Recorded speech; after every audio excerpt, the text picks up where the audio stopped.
입시쌤 영어 강사 정광민이라고 합니다. 그래서 여기는 팡티라고 나와 있는데요. 제가 이름에 광자가 들어가다 보니까 약간 닉네임 같은 개념으로 팡티라는 이름을 갖고 있어서 이렇게 팡티라고 나오면 저라고 생각해 주시면 될 것 같습니다. 자, 오늘은 동패고 1학년에 대해서 특히 이제 조금 지금 동패고 자체를 고려하고 있거나 아니면 동패고를 선택을 했는데 영어에 대해서 어떤 식으로 학습 전략을 가져갈지가 조금 애매해서 조금 불안한 그런 학생들이나 학부모님들을 위해서 이렇게 좀 학습 전략을 위한 어떤 영상을 찍게 되었습니다. 먼저 이제 교재나 이런 것들을 학교에서 어떤 걸 쓰고 있는지, 그리고 시험 범위는 어느 정도가 나오는지, 뭐 등급 컷이나 이런 것도 가볍게 얘기 드릴 거고요. 그리고 기출 분석 및 출제 경향에 대한 얘기를 드리면서 좀 특징적인 부분들을 먼저 많이 얘기를 드리고, 그걸 통해서 이제 어떤 식으로 공부를 해나가야 하는지 이런 것들 전략적인 부분도 얘기를 드리면서 마지막으로 그런 부분을 어떤 식으로 제가 준비를 하고 있는지를 제 컨텐츠를 말씀을 드리면서 정리를 해보도록 하겠습니다. 먼저 이제 교재 같은 경우에는 이제 동패고는 요 교과서는 요 능률 김 교과서를 쓰고 있어요. 능률 김성공 교과서를 쓰는데 사실 요 교과서가 되게 대중적인 교과서예요.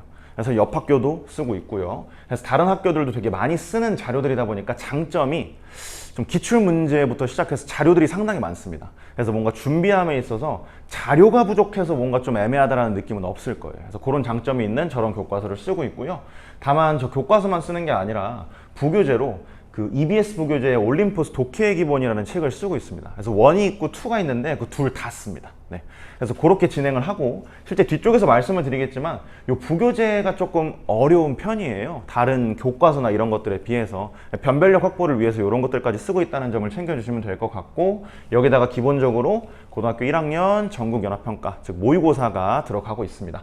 그리고 이제 교과서가 안 들어가고 외부 지문이 따로 들어가는 경우들도 있어요. 그래서 외부 지문 같은 경우에는 뭐 논문에서 따온다던가 뭐 문학 작품에서 따온다던가 이런 것들이 대부분인데, 이게 종종 그게 좀 논문에서 따오면 좀 어려운 경향이 있어서 그러면 아마 좀 시험 난이도가 그때는 조금 올라갈 수도 있다고 생각을 해주시면 될 것 같습니다. 범위를 먼저 좀 말씀을 드릴게요. 그래서 교과서는 한 과가 딱 들어가고요. 그리고 그 한 과에 대한 어법적인 설명이 들어가 있는 프린트가 있을 겁니다. 보통 동패고 자체가 자체적으로 편집한 부교재를 나눠주는데, 그 부교재 속에 교과서에 대한 내용, 거기에 대한 어떤 활동들도 들어있고요. 그리고 어법적인 저 부분에 대한 프린트도 부교재에 들어있고, 뭐 뒤에 말할 뭐 모의고사라든지 올림포스 독해의 기본 부교재 같은 경우도 다 그쪽에 들어있습니다. 그래서 이 부교재를 통해서 교과서 한 과, 그리고 관련된 어법 문제들이 조금 들어간다고 생각을 해주시면 될 것 같고요. 올림포스 독해의 기본은 1이나 2를 쓰는데 약 5지문에서 많으면 6지문까지 들어가요. 양 자체는 많지 않지만 앞에서 말씀드렸던 것처럼 이 지문 자체의 난이도가 조금 높다 보니까 이제 준비하는 과정 속에서도 조금 어려움을 느끼실 수 있고, 실제 변형이 되었을 때도 문제로 나오면 조금 아이들이 많이 어려워하는 그런 문제들입니다. 그래서 이렇게 이 문제들을 통해서 변별력을 확보하고 있다는 점 챙겨주시면 될 것 같고, 그리고 고등학교 1학년 모의고사는 약 16지문 정도가 들어가요. 그래서 고1 지문들이기 때문에 막 이렇게 고2 지문이나 3지문처럼 많이 어렵지는 않지만 어쨌든 이 정도로 이 16지문 정도가 들어가기 때문에 여기서 좀 범위를 좀 확보하는 느낌입니다. 네, 그래서 그렇게 진행을 하고 있고요. 시험 범위는 지문의 양 자체는 사실 보통이라고 말씀을 드리면 될 것 같아요. 이 전체적으로 고등학교의 평균적인 어떤 평균치를 내보면 30지문 안팎으로 들어가는 게 대부분입니다. 근데 동패고 같은 경우에는 16지문 모의고사에 올림포스 5지문, 21지문이죠. 거기에다가 교과서가 들어가거나 외부 지문이 들어가는 거기 때문에 30지문 안쪽으로 끊기는 거라고 생각을 해주시면 될 것 같아요. 동패고 시험을 준비함에 있어서 너무 양이 많아서 어렵다라는 말은, 많이 나오는 말은 아닐 겁니다. 네, 그렇게 생각을 해주시면 되겠고, 말씀드렸던 것처럼 올림포스 부교재 자체가 어려운 지문들을 많이 사용하고 있다 보니까 특히 올림포스 독해의 기본 2 같은 경우에는 고1 지문은 절대 아니거든요. 그래서 고2 지문에 가까운 지문들이 많다 보니까 저기서 변별력이 많이 확보가 됩니다. 그리고 어법은 조금 특이한 점이, 이것도 시기에 따라 바뀔 수는 있습니다만 보통 교과서에서만 어법을 출제합니다. 그래서 그렇기 때문에 그 교과서에 나오는 어법 부분만 조금 빡세게 공부를 하신다면 맞출 수 있는 가능성이 많이 올라가니까 그렇게 생각을 해주시면 될 것 같아요. 그럼 전체적으로 기출 문제들을 조금 보면서 어떤 식으로 출제가 되고 있는지 그 경향성을 조금 말씀을 드리도록 하겠습니다. 근데 사실 제가 전체 문항을 다 다룰 필요가 없는 것이, 아니 뭐 어차피 맞추는 문장은 뭐 다를 필요가 없잖아요. 그래서 킬러 문제 위주로 조금 어려웠던 느낌들을 좀 살피면서 그런 부분들을 먼저 다루도록 하겠습니다. 첫 번째가 요 내용인데요. 사실 이게 진짜 만약에 동패고 시험에 대해서 저한테 단 하나의 특징만 중요한 걸 말하라고 한다면 단연코 이 부분입니다. 이 전체 유형에 해당하는 얘기인데요. 지문 자체가 아예 새로운 지문이 나오는 경우들도 상당히 많고요. 그리고 이 지문이 새로 나오지 않더라도 원래 알던 지문을 거의 새로 보는 지문처럼 변형하는 경우도 정말 많아요. 있는 그대로 나오는 지문이 더 적다고 생각해도 과언이 아닐 겁니다. 결국에는 거기서 느낄 수 있는 건 어휘라든지 문장 구조들이 변형돼서 나오기 때문에 학생들 입장에서는 그냥 새로운 지문이거든요. 새로운 단어고. 그런 지문들을 미리 알고 있어야 돼요. 결국 영어에 대한 어떤 기본 실력이 잡혀져 있지 않은 학생이라면 동패고 시험에서는 정말 이제 저희가 또 중학교 때나 이럴 때는 뭐 100점 맞고 90점대 되게 당연하게 맞고 80점대 맞으면 되게 못 본 것 같고 약간 이런 느낌이라고 좀 생각을 했겠지만 진짜 50점, 40점도 나옵니다. 그 정도예요. 정말 바뀌는 경우들이 되게 많기 때문에 영어 기본기가 정말 중요하다고 말씀을 드리면 될 것 같아요. 그리고 사실 여러 가지 유형들이 있잖아요. 빈칸 문제, 어휘 문제, 뭐 어법 문제, 논술형 문제 이런 것들이 있겠지만 사실 그 유형들도 어려워지는 포인트가 유형 자체가 엄청 어렵다라는 느낌이 조금 덜하고요. 사실 그 유형이 어려웠다면 거기에 들어가 있는 새로운 단어나 새로운 문장이 어려웠을 가능성이 상당히 높습니다. 그런 경우들로 어려워지는 경우가 많기 때문에 영어 기본기를 다지는 게 가장 필요하다고 말씀을 드리면 될 것 같습니다. 자, 이제 기출 문제인데요. 여기 같은 경우에가 이제 기출 문제인데 이 아래쪽에 있는 이 선지 같은 경우에 이 문장들과 단어들은 당연히 사전에 공부할 수가 없는 새로운 문장들과 단어들이에요. 그래서 이런 단어들을 정확하게 알고 정확하게 해석해서 지금 문장에서 이 지문에서 의미하는 이 요구하는 바를 좀 같이 정리를 해야 되는데 이 단어들 난이도 자체가 쉽지 않거든요. 예를 들면 저쪽에는 지금 잘 안 보이실 수 있는데 이 follow라는 단어가 나옵니다. follow. 이 follow가 우리가 그냥 뭐 따라가다 아닙니까? 라고 생각을 할 수 있겠지만 사실 follow라는 단어가 쓰여지게 되면 선후 관계가 완벽하게 형성이 되게 돼요. 근데 그 선후 관계가 수동태로 바뀌었을 땐 또 어떻게 되는지 이런 것들까지 물어보고 있는 그런 문제였거든요. 결국 이 단어에 대해서 그리고 이 해석에 대해서 수동태로 바뀌는 거에 대해서 정확하게 미리 공부가 안 되어 있었다면 절대로 맞출 수 없는 문제입니다. 결국 이 지문을 본인이 아무리 암기해도 이거 모르면 그냥 틀리는 거예요. 여기 좀 보면 오른쪽에 있는 게 지금 이 제가 정리한 유의어 반의어 리스트입니다. 유의어 반의어 리스트에 사실 저 follow라는 단어랑 그게 수동태로 바뀌었을 때가 어땠었는지를 정확하게 조금 미리 짚어서 아이들한테 나눠줬었던 그런 프린트예요. 뒤쪽에 설명을 드리겠지만 이런 식으로 미리 공부가 안 돼 있으면 사실 저 문제 맞추는 거 정말 어렵습니다. 오답률 되게 높았던 문제예요. 두 번째는 요 서술형 문제들인데 여기는 포인트가 뭐냐면 요 지문 있죠. 요거 요 지문 같은 경우에는 그냥 새로운 지문입니다. 아예 등장한 적이 없는 지문이에요. 요거 해석해야 됐고 심지어 새로운 지문인데 중간에 들어가 있는 이 문장을 빵꾸를 뚫어놨고 그거에 대해서 서술형으로 작성했어야 됐던 엄청 어려웠던 문제입니다. 마찬가지죠. 짧긴 한데 여기 요약문 자체도 새로운 문장입니다. 등장한 적 없는 문장이고 여기에 들어가 있는 그 빵꾸를 역시 서술형으로 직접 작성을 했어야 됐던 문제이기 때문에 이 전체적으로 변형과 새로운 것들이 엄청나게 많이 나오고 그걸 다지기 위해서는 조금 기본적인 실력들이 많이 필요하다라는 걸 생각을 해주시면 될 것 같습니다. 두 번째는 논술형 문제인데요. 사실 논술형 문제가 뭐 쉬운 학교가 어디 있겠습니까? 뭐 당연히 다 어렵죠. 근데 요 중요성을 조금 말씀을 드리기 전에 사실 세 문항 정도 등장하거든요. 근데 세 문항인데 뭐 점수 배점으로 치면 뭐 14점에서 16점 정도 사이에 들어가는 것 같아요, 평균적으로. 근데 요 문항수 자체가 사실 그리 많진 않습니다. 디테일하게 얘기를 드리면 사실 1-1, 1-2 문제라는 느낌으로 나와서 진짜 문제 개수를 보면 4문제가 되는 경우들이 상당히 많지만 사실 그것도 뭐 예를 들면 옆에 있는 학교들에 비교했을 때 뭐 5문제, 6문제씩 나오고 서술형 배점 자체가 30점 가까이 되는 그런 학교들도 있는데 15점 정도로 끊긴다는 건 확실히 적긴 해요. 그러면 이제 뭐 논술형 문제 그냥 뭐 적당히 풀어도 되나? 뭐 이렇게 생각을 하실 수 있는데 이 컷을 좀 보셔야 돼요. 아까 컷도 잠깐 가볍게 말씀을 드린다고 얘기를 드렸는데 1등급 컷이 쉬운 시험인 경우에는 97점 가까이도 나옵니다. 더 높게 나오는 경우도 있고요. 근데 평균적으로 좀 쉽다라고 하면 97점, 조금 어려웠다라고 해도 막 80점대까지 떨어지는 경우는 거의 없어요. 엔간하면 93.4점이 어려운 시험입니다. 예.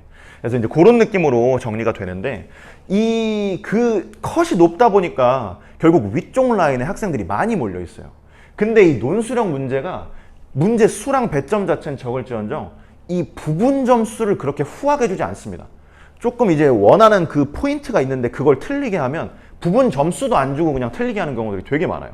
근데 결국 컷이 되게 높다 보니까 학생들이 일정 점수에 많이 몰려 있다고 말씀드렸잖아요. 결국 1, 2점 차이가 등급은 물론이고 등수 차이가 엄청나게 많이 납니다. 네. 그래서 이 단답형이든 문장형이든 이 논술형 문제는 중요한 게 맞아요. 꼭 잘 챙겨야 됩니다. 네.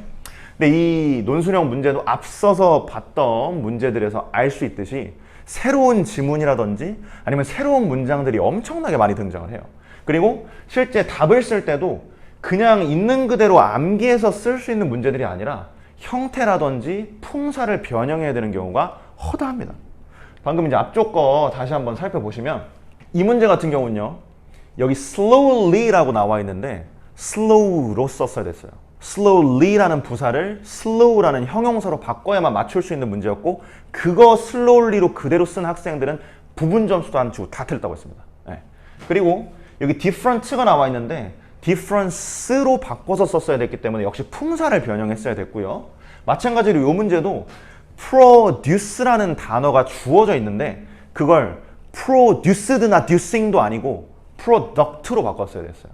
괜찮나요? 품사 자체를 아예 바꿔야 하기 때문에 기본 영어 실력이 없으면 절대 건드릴 수도 없습니다. 자, 여기 다음 논술형 문제도 결국 단원의 어법과 관련이 있는 부분에서 문제가 나왔어요. 근데 여기 같은 경우도 실제 이 한국어 내용들을 영어로 바꾸는 영작 문제였지만 이 문장들이 내용적으로는 존재했으나 저 형태로 똑같이 존재한 적이 없는 문장입니다. 그런 문장들을 빵꾸 뚫어놓고 직접 써야 하는 문제로 낸 거예요. 기본 게 없으면 건드리지도 못할 겁니다. 그리고 역시 이것도 부분 점수 상당히 짜게 줬어요. 뭐 오른쪽 같은 경우에는 사실 이제 제가 직접 제작하는 자체 제작 자료인데, 이 제작 자료를 보시면 사실 여기서 말하고 있는 no sooner A than B 구문에 대해서 똑같이 연습하는 그런 활동들을 했었거든요. 이런 식으로 대비가 들어가지 않으면 사실 그 시험장에서 처음으로 저렇게 쓰는 것을 맞이했을 때 쉽지 않을 거예요. 네. 자, 마지막이거든요. 뭐 다른 문제들 유형별 여러 가지가 있지만 말씀드렸던 것처럼 유형별의 특징이라기보다는 그냥 전체적인 특징, 변형이나 이런 것들이 많기 때문에 어려워졌던 부분인데, 특히 일치 불일치 문제가 동표고 시험은 상당히 어렵게 나옵니다. 일단 좀 말씀을 드리고 싶은 건 요거예요. 일치 불일치 문제이기 때문에 지문에 대한 정확한 이해를 요구하고 있다라는 걸 말씀을 드리면 되겠지만, 포인트가 전체적인 주제를 물어본다라는 느낌이 아니에요. 되게 세부적인 문장 단위의 어떤 이해를 요구합니다. 저희가 이제 학생들이 이제 모의고사나 이런 것들을 지금 조금은 그래도 봐봤을 수 있는데, 뭐 모의고사가 아니라도 사실 뭐 전에 어떤 영어 텍스트를 읽고 한국어 텍스트를 읽고 그렇게 읽다 보면 아, 전체적인 내용은 이런 것 같은데 요 문장은 왜 쓰인 거지? 라고 붕 뜨는 문장들이 분명히 생겨요. 근데 그 문장들을 사실 저희가 평소에는 뭐 전체 내용 이거니까 뭐 넘어가면 되겠지, 이런 경우들이 상당히 많습니다. 근데 그 부분을 딱 물어봐요, 동표고 시험에서.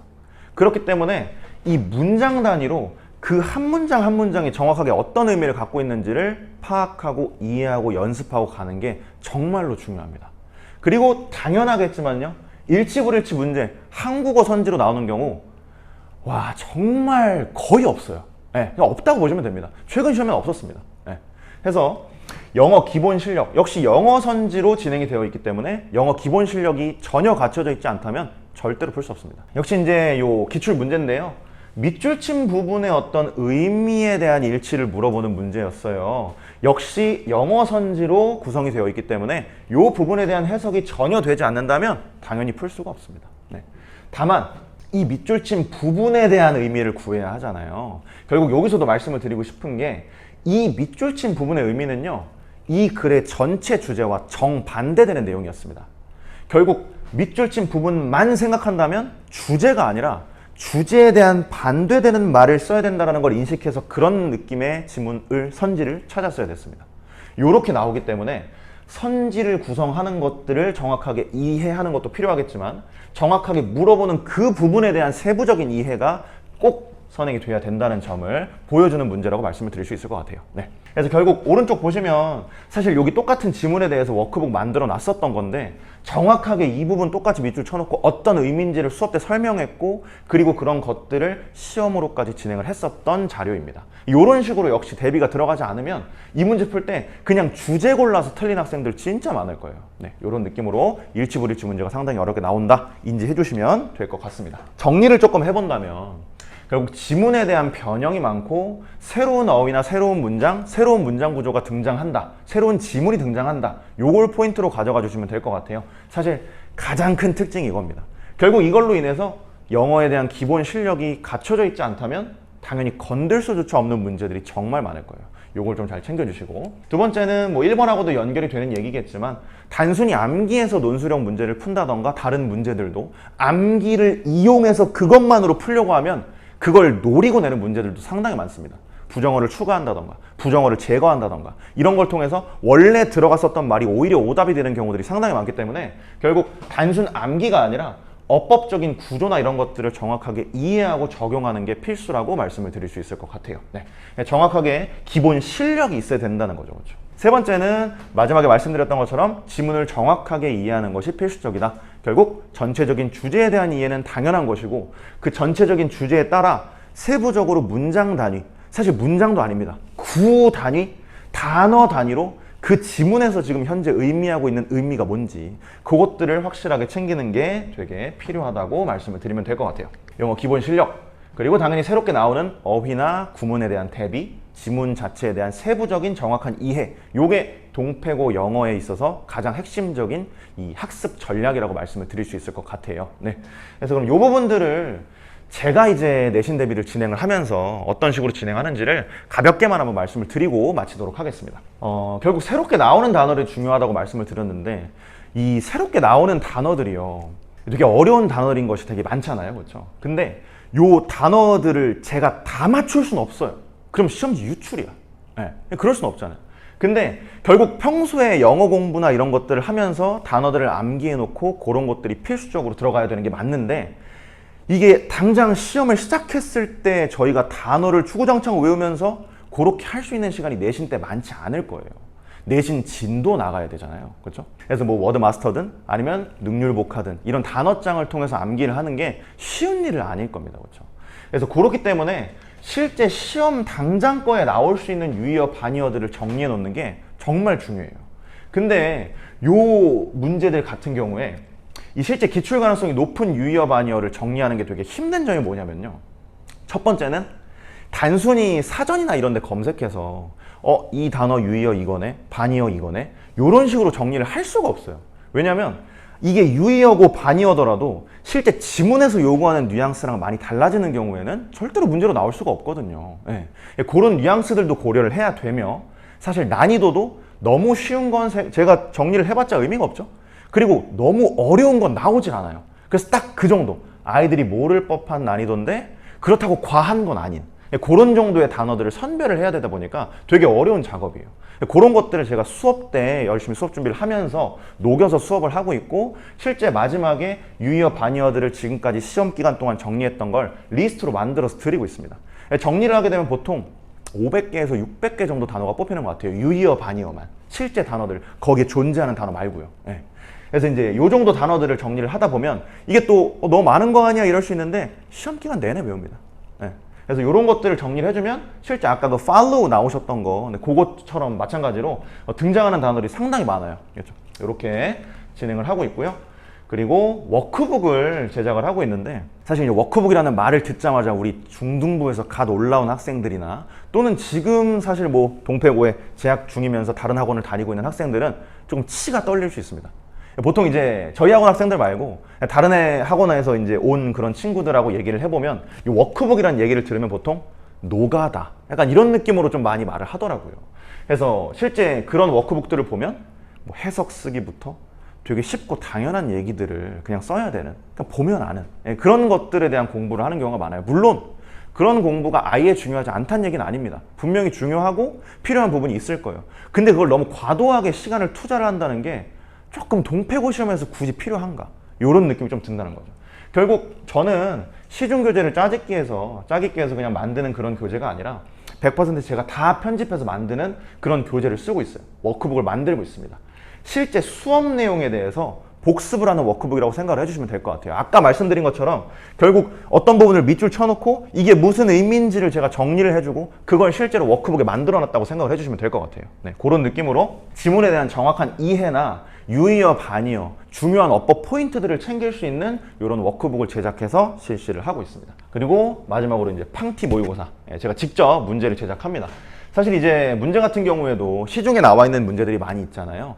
당연히 그런 문제들을 양치기로서 풀리는 거에 대해서는 저도 동의하는 바입니다. 하지만 뭔가 이 동패고 시험의 경향이라는 게 분명히 존재하잖아요. 앞에 말씀드렸던 것처럼. 근데 그런 것들을 반영한 문제는 직접 만들 수밖에 없습니다. 직접 만듭니다. 학교 경향을 좀 반영을 해서 일단 변형 강도가 높아야 한다고 저는 생각을 하거든요. 실제로 여기 지금 원래 지문을 많이 변형해서 제가 직접 만든 모의고사고요. 지문이나 이런 고민들 같은 경우에도 다 검토해 가면서 정리를 하는 거고 난이도도 상당히 어렵습니다. 요거 어휘 문제나 어법 문제를 제가 내면요. 이게 이제 A, B, C, D 번호를 붙여서 이렇게 이제 선지를 만들 거잖아요. 근데 저 같은 경우에 지금까지 가장 많이 이 알파벳 번호를 묻힌 지문이 A부터 제가 V까지 묻혔었어요. A, B, C, D, E, F, G부터 해서 V까지. 그 정도의 양으로 이 어휘랑 어법 문제를 정리를 하고 일치, 불일치 문제 같은 경우에도 여러 가지를 고려해서 어렵게 조금 만들고 있기 때문에 마지막으로 조금 정비이자 연습 같은 개념으로 이렇게 팡티 모의고사를 실시를 하고 있다고 생각을 해주시면 될 것 같아요. 실제로 비슷한 문제가 많이 나온다던가 제일 중요한 게 뭐 적중 이런 것도 당연히 중요하고 그런 것들이 나오기도 합니다만 이걸 풀면서 학생들이 가장 많이 말하는 게 이게 더 어려웠어요 실제 시험보다 라는 얘기를 정말 많이 합니다. 네. 이걸 풀면서 연습이 많이 될 거예요. 연습, 정비도 될 것이고 이렇게 정리를 한다고 생각을 해주시면 될 것 같습니다. 결국 이제 동패고를 선택을 하실 분들도 계실 거고 이미 선택을 하신 분들도 계실 거예요. 영상 보면서 영어에 있어서는 적어도 어떤 느낌으로 가야 할지에 대해서 방향이 조금은 잡혔길 바랍니다. 감사합니다.